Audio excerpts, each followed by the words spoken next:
আমরা দেখেছি শিবির যে বর্তমান সভাপতি তিনি হচ্ছে আমার সমাজ কল্যাণ ইনস্টিটিউট ছাত্রলীগের পদও নিয়েছেন। কিন্তু আমরা দেখেছি শিবিরের আগের সভাপতি সাদিক কায়েম তিনিও কিন্তু হচ্ছে শিবিরের একজন হল ক্যান্ডিডেট ছিলেন।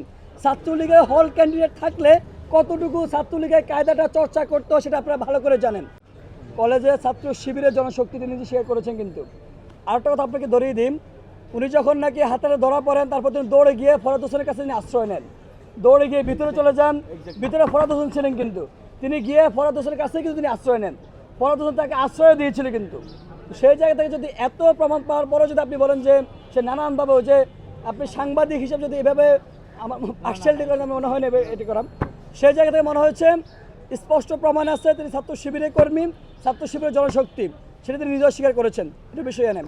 আরেকটা বিষয় হচ্ছে শিবির যে কাজটা করেছে তারা এখনও অনেকের কাছে একটা অভয় জায়গা দিচ্ছে যে আবার যদি গণরুম গেস্টরুম ফিরে আসে তাহলে আমরা আপনাদের পাশে দাঁড়াবো, গণরুম গেস্টরুমকে আমরা আবারও বিলুপ্ত করবো আপনাদের পাশে দাঁড়িয়ে। কিন্তু আমরা বিগত দিনে কী দেখেছি, যখন গণরুম গেস্টরুম আসেন তখন আমরা গণরুম গেস্টরুম বিরুদ্ধে কথা বলতে গিয়ে আমরা জেলে গিয়েছি, আমরা হল থেকে নেমে গিয়েছি। কিন্তু আমরা দেখেছি বিপরীতে শিবিরের যে বর্তমান যে সভাপতি কিংবা এর আগের যে সভাপতি তারা কিন্তু হ্যাকমত অবলম্বন করে হলে থেকেছেন। তারা কিন্তু শুধুমাত্র নিজের স্বার্থের জন্য, নিজের গোষ্ঠীর স্বার্থের জন্য তারা হলে থেকেছেন। কিন্তু আমরা দেখেছি শিবির যে বর্তমান সভাপতি তিনি হচ্ছে আমার সমাজ কল্যাণ ইনস্টিটিউট ছাত্রলীগের পদও নিয়েছেন। কিন্তু আমরা দেখেছি শিবিরের আগের সভাপতি সাদিক কায়েম তিনিও কিন্তু হচ্ছে শিবিরের একজন হল ক্যান্ডিডেট ছিলেন। ছাত্রলীগের হল ক্যান্ডিডেট থাকলে কতটুকু ছাত্রলীগের কায়দাটা চর্চা করতো সেটা আপনারা ভালো করে জানেন। একটা ছবি ভাইরাল হয়েছে, কিন্তু তিনি ঠিক সভাপতির ঠিক পাশে দাঁড়িয়ে আছেন।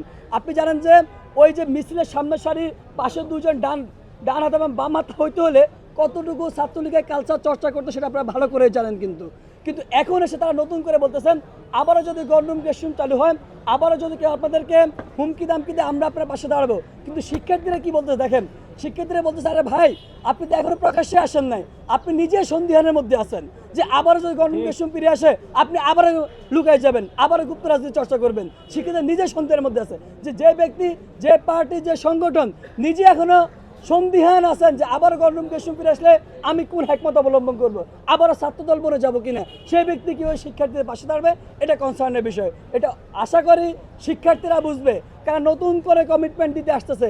আর কারা বিগত দিনে প্রুভেন ফ্যাক্টর হিসেবে যারা কাজ করে গেছে, শিক্ষার্থীদের পাশে দাঁড়িয়েছে, কোনো প্রকার অজুহাত দেখায় নাই, কোনো প্রকার প্রতিবন্ধকতা দেখায় নাই, কোনো প্রকার হ্যাকমত অবলম্বন করে না, শিক্ষার্থীরা ভালো করে জানবে।